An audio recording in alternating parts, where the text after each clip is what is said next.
ඒ නිසා සීලේ බිඳ වැටි. රන්මල් රාජ උගලට හසු වේ.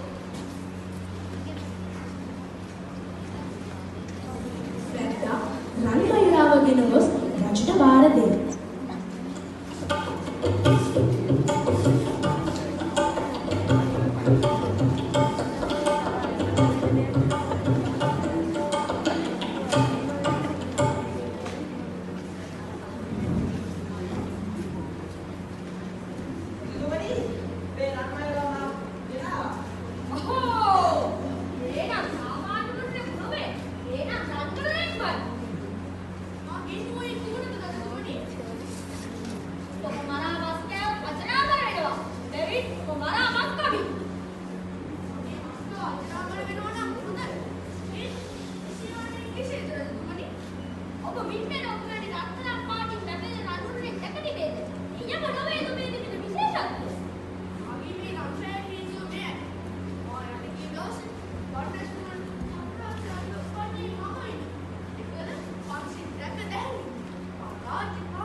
රජතුමා එලෙස කන්නිසෙන් රජය ගොඩගත්තේ.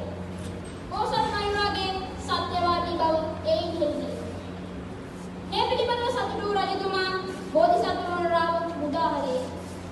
පොසත් රන්වනරාව රජතුමාට පන්සිල් දේශනා කර නැවත දණ්ඩකීරණ්‍ය පර්වතයට පියාසාදී.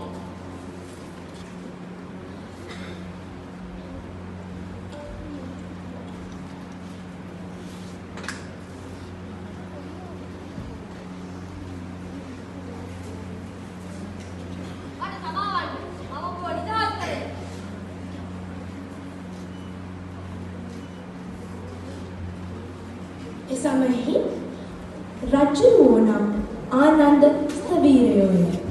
රණමයුරා නම් අප මහා බුදුරජාණන් වහන්සේය.